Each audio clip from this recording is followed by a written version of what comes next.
Alright, what's going on YouTube? Welcome to the channel, BME Bunman Entertainment. First, I want to say thank you guys for coming to the channel. If you're watching this video or any other videos, please do me a favor and go ahead and hit that subscribe button. Like, comment away, but please hit that subscribe button. It's going to help me help you guys get a lot better content out. So, one and only, the Bunman coming at you. Today, we're going to be doing a little DIY or a little do-it-yourself. We're going to be making a TV stand, but what we wanted to do was reuse or remodel an old dresser or some old piece of furniture. We wanted to refab it into a TV stand for our living room. I'll go ahead and say, if you're looking to do anything like that or looking for old furniture to remodel, go to Goodwill. You can get extremely good deals on furniture that people either drop off, don't want, get rid of, or simply don't know what it's worth. Go to Goodwill. That's what we did. We were looking for a dresser to try and turn to a TV stand. What we ended up getting was this piece of furniture right here. I don't really know if this is a cabinet, a TV stand, a dresser. It's nice, solid, good wood. It's got a little bit of scuffs on it, but not too much. The doors, though, it's just a double door that opens with a magnet, and it's a double door on both sides, but the inside is completely open. There's nothing on this inside. So it actually sets us up perfectly so we can design whatever we want, because we were looking for a dresser that had shelves and drawers, and I was going to remodel all that and kind of make it our own, but this is an open shell. So this actually worked out perfectly for us. So what I'm going to go ahead and do, and if you don't want to watch the whole video and every little detail of what I'm going to do, at least do me a favor and go ahead and fast forward and skip all the way to the end.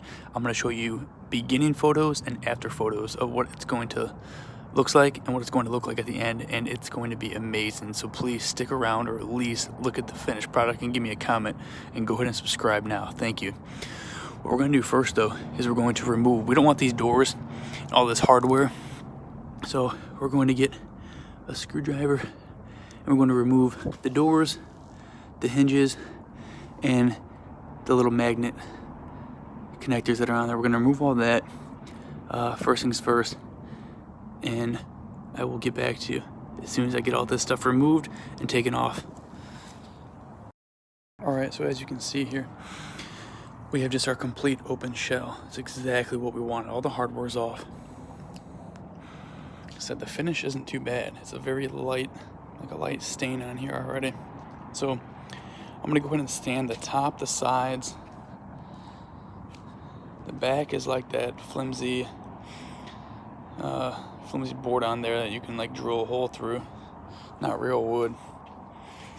I don't think I will worry about, I might do a little bit of the bottom and the insides, but probably not too much. It's mainly going to be the outside, the front, the top, the sides. We're going to go ahead and sand that.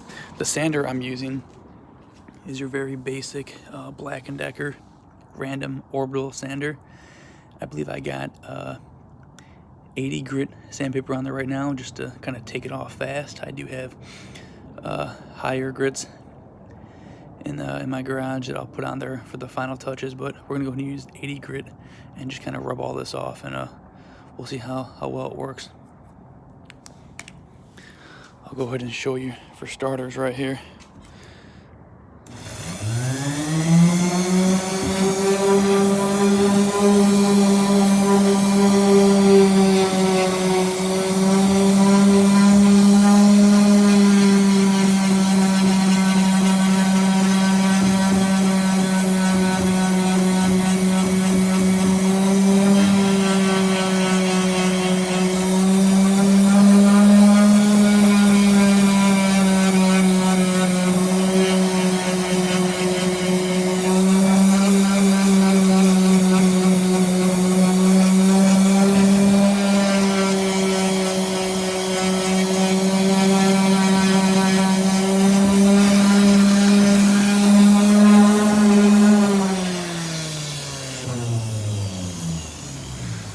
So as you can see, that's what sanding did. It smoothed it out a lot more. You can still feel the wood grains though, and took away that little bit of color. That's what I'm gonna try and do to the whole piece here. So I'll get back to you when we have the whole thing sanded.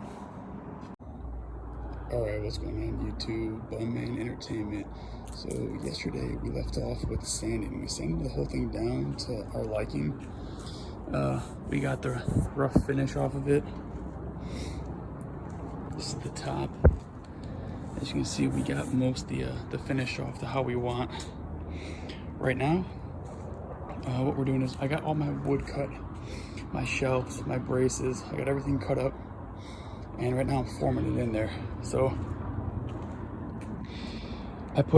this is my shelf bracing. I got one bar going across the front, one across the back, and 2 on each side.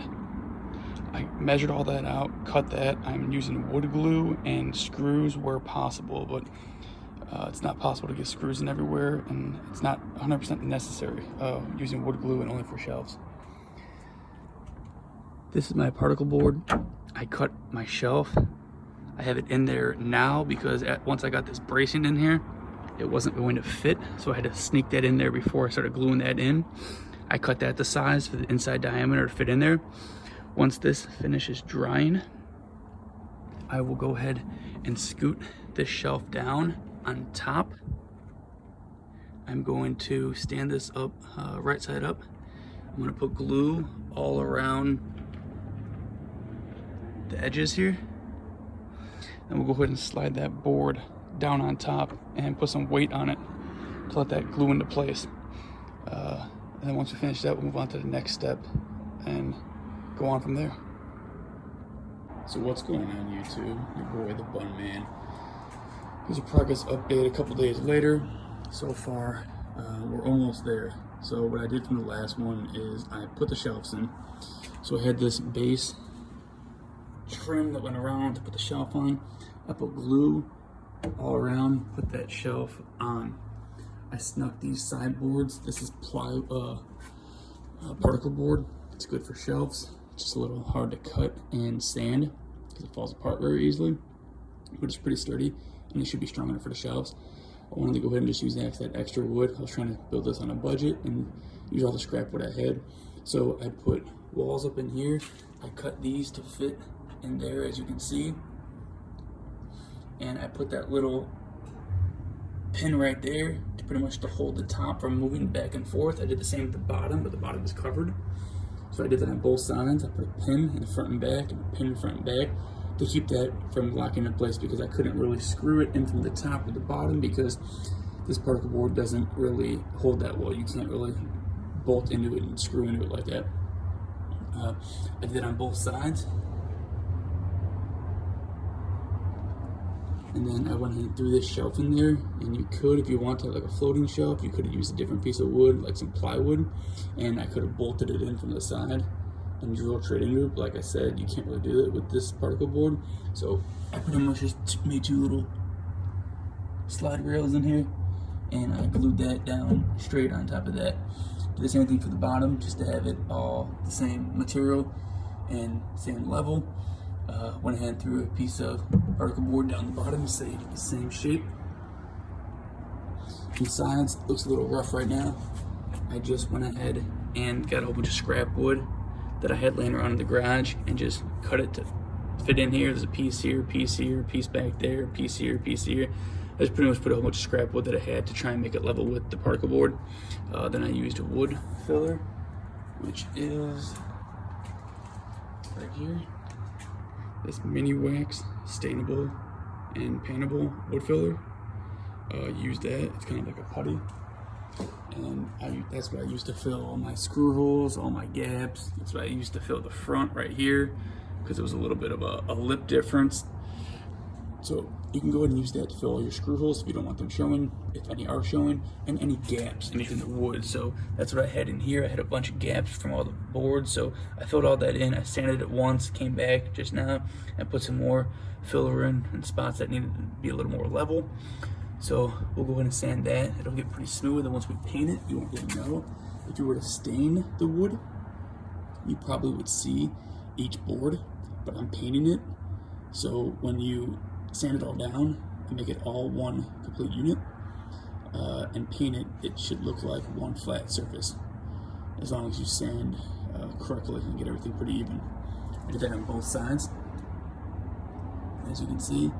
And then for the white crap that you're seeing, that's gonna be silicone caulk.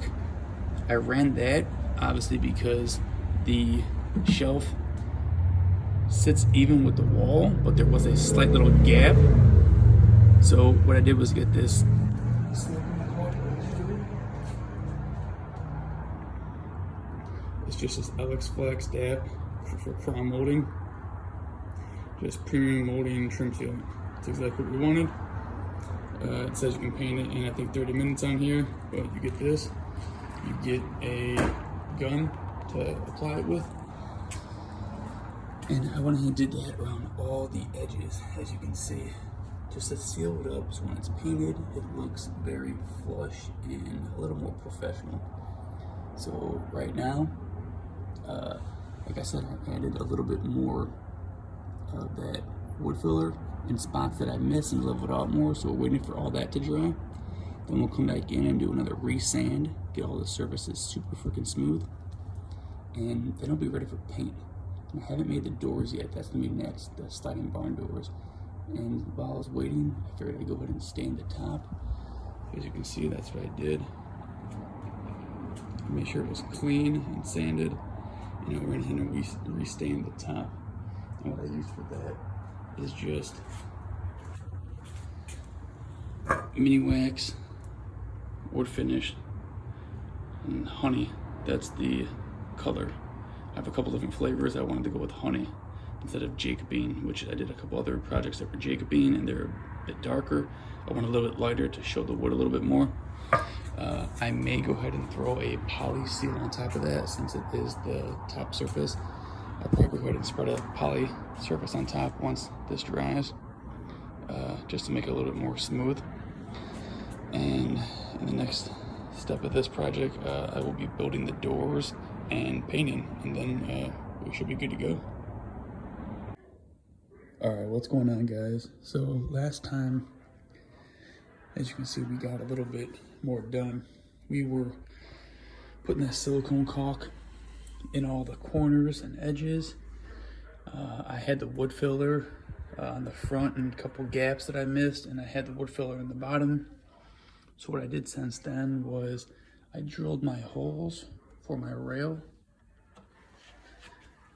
I sanded everything down to get it nice and smooth. And then we went ahead and painted it. This is the color we chose.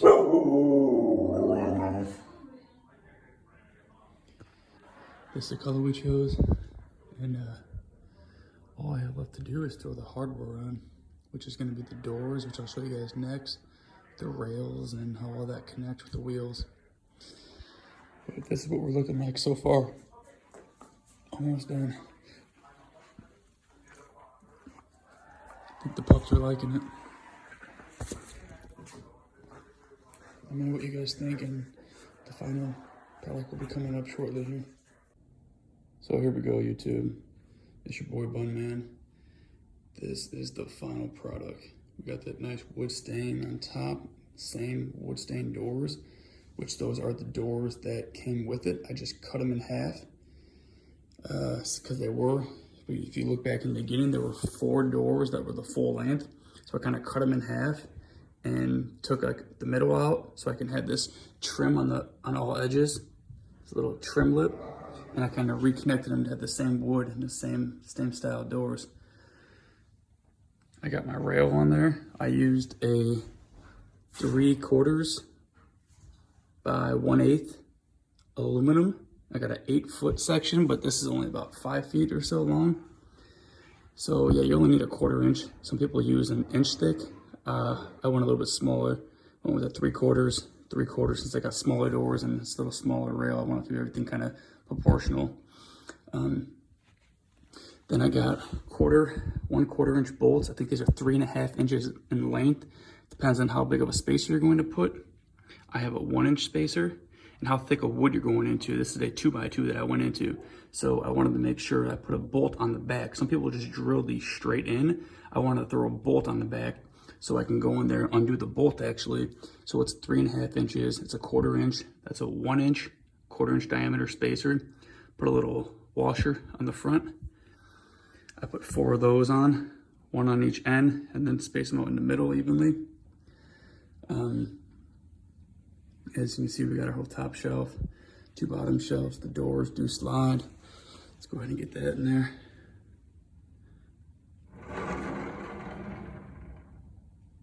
They don't need to slide like crazy. They do slide though. It's minimal effort. I did paint this aluminum. I spray painted it with some Rust-Oleum paint and primer finish. It should finish. It's probably gonna already wear away a little bit right here on the rails, but probably will wear away on the rails a tad bit, but I wanted to keep it some type of color because aluminum is just too bright and shiny for this piece of furniture. For the wheels, yeah, I just went ahead and grabbed some regular like screen door wheels, took them apart just to have the straight wheels, threw a little screw bolt in there. And as you can see, I have 2 bolts as spacers, and I just glued 2 on the back to make sure it's tight. But I needed to space this bar that hooks to the door. I needed to space that off the wheel so it can clear these front bolts right there. So I just put 2 bolts on there as like a little spacer just so we clear that, because otherwise we would have hit that. Besides that, when you put the doors on, you want to take many measurements. You obviously don't want the doors to touch the bottom. You want there to be some free room. Some people put a rail down here so the doors can't swing out. I'm not really too worried about that, as long as they can slide freely. So that's what you want to make sure you do is, like for instance on this one, you see, it's really hard to get the door and those plates on there and keeping the spacing the same. So what I did was I put like 2 quarters under here. I stacked and rest the door on there and kind of lined it up. And I dotted and drilled my pre-holes. And it took a little bit of back and forth, but I tried to space the door off it and take my measurements like that, just so it has a little bit of free room to float off that. But I think that's it. If you guys have any questions, anything how I made it throughout the whole video, once again, go ahead and like, subscribe, comment. I'm gonna try and keep these videos going, but let me know what you guys think from start to beginning. Came out pretty nice, man. I like that.